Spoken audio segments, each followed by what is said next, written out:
Às vezes, naquele momento de estresse, ansiedade, tristeza, a gente só quer se livrar daquilo. Muitas vezes nem para pensar nos motivos que nos levaram até aquela situação. Parar para se ouvir, entender esses motivos é super importante.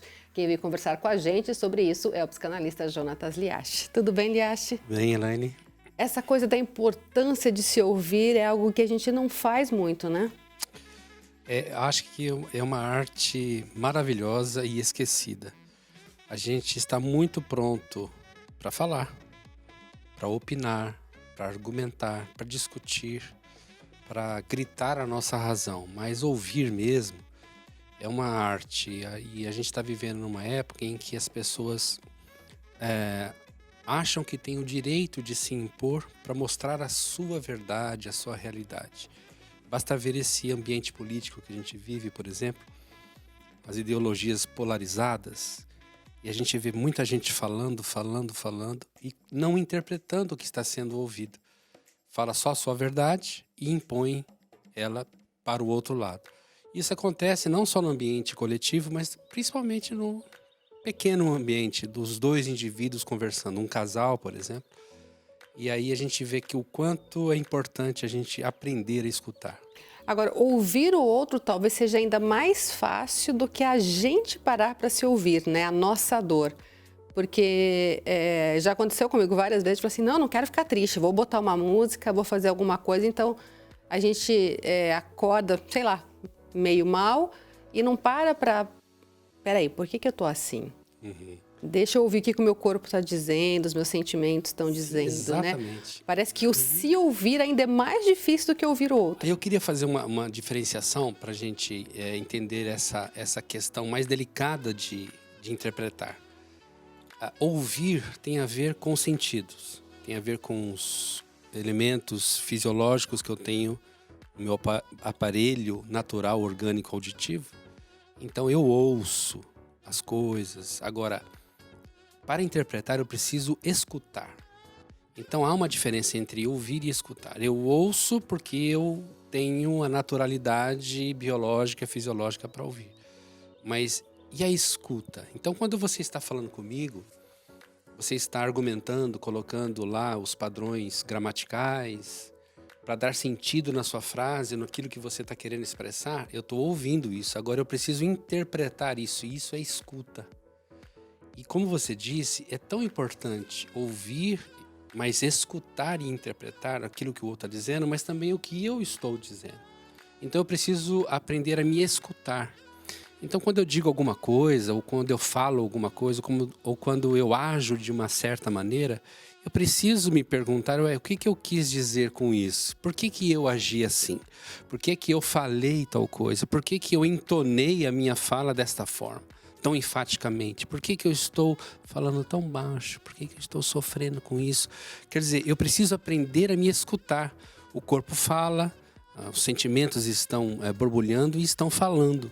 E eu preciso somente aprender a interpretar. A escuta tem a ver com isso. No consultório, a gente trabalha muito isso, né? Uma coisa é o que o paciente está dizendo. Outra coisa é o que ele está falando. O que ele diz condiz com aquilo que ele está falando. O que eu estou ouvindo dele na construção dos argumentos tem a ver com a sua dor, o seu sofrimento, a angústia que ele manifestou. Ou seja, o que eu estou escutando dele. E isso acaba acontecendo, a gente pode dizer que isso acaba acontecendo muitas vezes porque a gente não quer enfrentar aquela situação. Porque assim, é muito comum falar assim, mas por que você está sentindo isso? De repente alguém pergunta, você está triste, mas por que você está sentindo? Não sei, só estou sentindo. A maioria das pessoas não sabem expressar o que estão sentindo. Uhum. Elas estão sofrendo.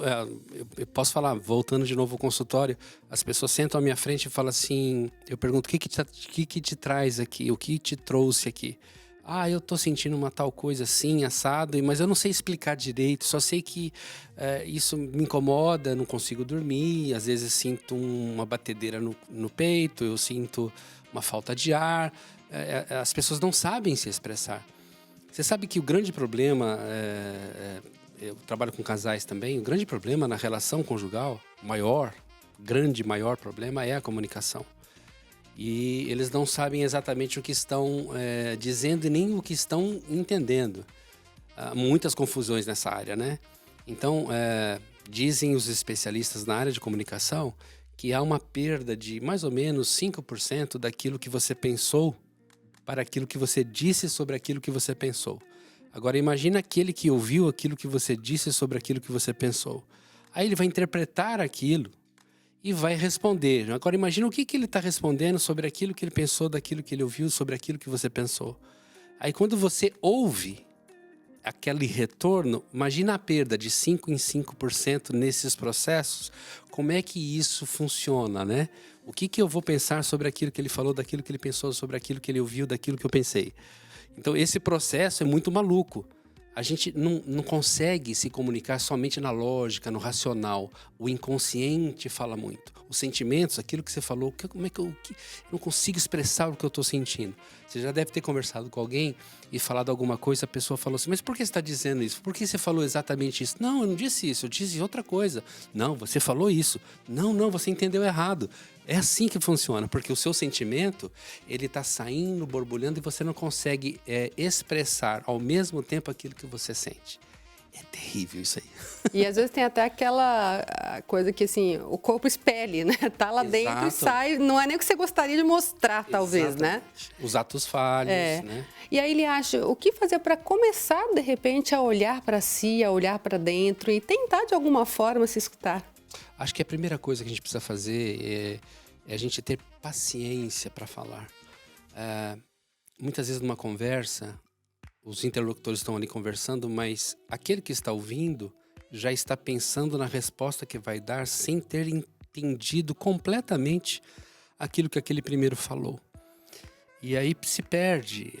A gente está sempre pronto a falar, como eu falei, mas muito tardio a ouvir. Aliás, é um princípio bíblico, né? Seja muito pronto a ouvir e tardio a falar. E quando isso é comigo, por exemplo, eu comigo mesma, me escutar? O mesmo processo. Então, o que eu preciso aprender é a interpretar os meus sentimentos, né? Como você disse agora há pouco, eu não consigo expressar totalmente aquilo que eu sinto.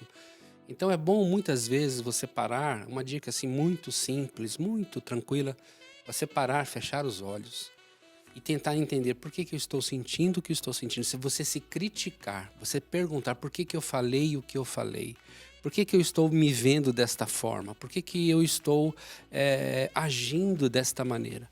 Eu tenho que aprender a me criticar para depois eu ter condições de expressar melhor aquilo que eu estou sentindo.